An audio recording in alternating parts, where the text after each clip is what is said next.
600. So, and he's right, compared to all prior vaccines in the history of the United States, the death rate here, the one that was pulled off the market last was swine flu vaccine at 25 deaths. So go figure. I just came back from the Florida COVID Summit down in Ocala. We had 1,100 attendees, doctors, scientists there. We had legislators and lawyers. It was well attended at the World Equestrian Center there. I used to live and practice in Ocala, actually. The three main points here. Number one was do not vaccinate children. The problem with that is they already know that the incidence of myocarditis, which by the way leaves permanent myocardial scars in the heart, is greater, 6 times greater, than a child's chance of being hospitalized with COVID. When you look at the number reported by Academy of Pediatrics of about 350 to 400 childhood deaths related to COVID, if you go through, that's been dissected out by a number of groups, and what they found is almost all of those kids had underlying significant conditions. They had leukemia, they were in chemo, whatever. Almost no kids die from COVID. They get the sniffles. By the way, they don't transmit to adults generally. They hardly even transmit to each other. Where they get it is from adults in the household. You don't vaccinate them because we don't know any long-term forward information on side effects for children. The trials were small. The testimonies we had from a couple of the parents were they downplayed the significance. One girl's hemiplegic, or paraplegic rather, and presented with abdominal pain, and so they wrote it off as an abdominal pain adverse effect. I mean, that's just like lying, basically.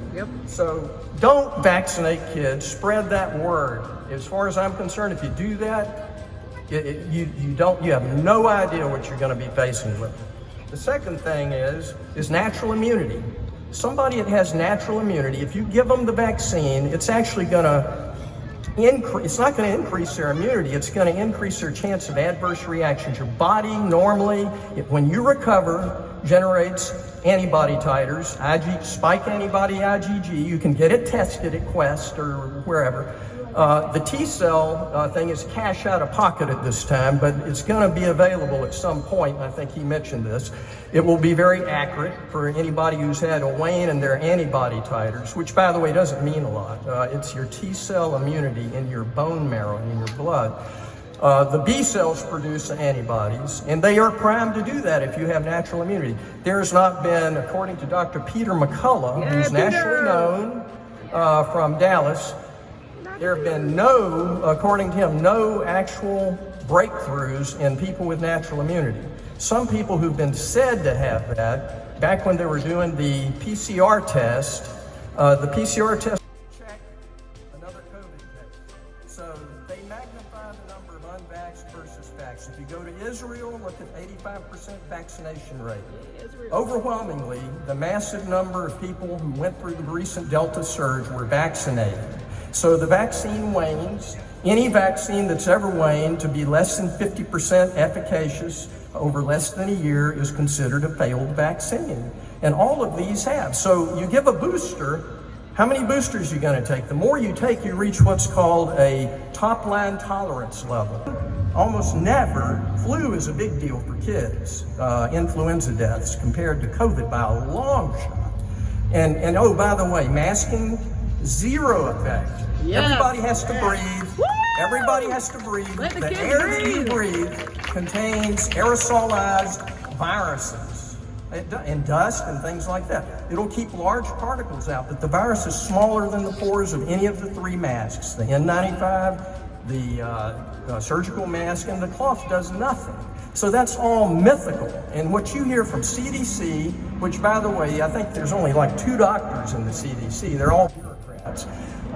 Same for FDA and especially NIH, and then Dr. Fossey, I don't have to tell you about it. It's all the same, and what they do, the third main point that I was going to make and that the conference emphasized is all of us that do early treatment, all the doctors there that do early treatment and around the nation, freedom to treat their patients without disparaging the repurposed drugs that have been proven safe and cheap. So you get Merck with molnupiravir, and you get now Pfizer with 50% decrease in hospitalization. You know, the truth is these are all rushed through by FDA, even when people in the review panel say, well, I don't think we have enough information on this. And we know that with the Merck drug, it's mutagenic. They discontinued using it. You know, what do we do? How do we stop the tyrants that we have? And remember, we gotta let's go, Brandon.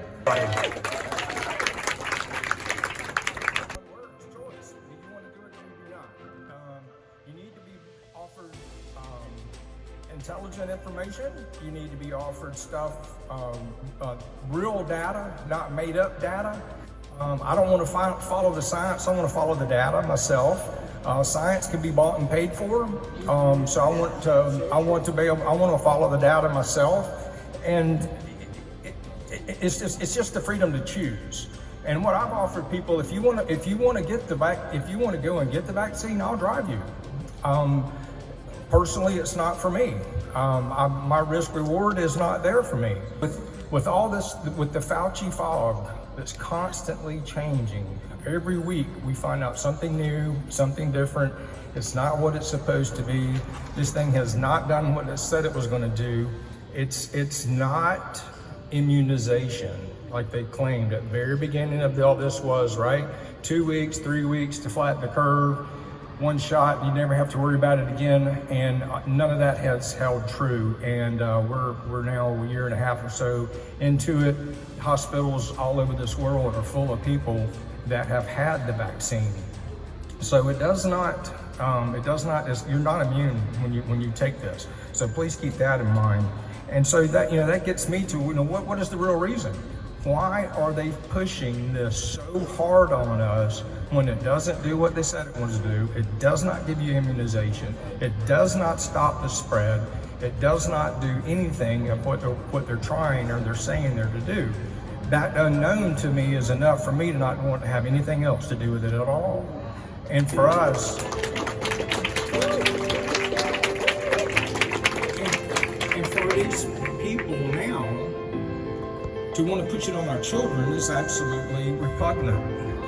It is nothing more than another customer base for them to make more money off of, as it is what this is. Now, what we have to keep in mind too is firms like Johnson & Johnson are the same ones at the county that we sued over the opioid litigation. They have lost billions in the opioid litigation. They have to stop with 2 shots. It is yearly injections. It is booster shots here and there. This doesn't stop now. And if we do not stop and stand up to this axis, federal power and big corporation, and say here in Florida that does not play, then we have already lost. We are the tip of the spear. We are Florida. No one has been freer. And we have been free because of the boldness of the leadership of Governor DeSantis. And when Governor DeSantis is out there, he's saying no job, or no one should have to choose between the jab and the job. Well, I believe him. I know what Governor DeSantis wants. And here in Bay County, we are the tip of the spear. We push the state of Florida to condemn Liz Cheney before it was popular. We condemn Joe Biden as president imposed because of the fraud of the election last year. And we will continue as this party to defend your rights because there's nothing more important. We will defend our community. We will defend our freedoms. We will defend our liberty the same way Governor DeSantis has. From enemies, both foreign and domestic. Never forget this. And keep on top of these people. There's been flyers out there giving.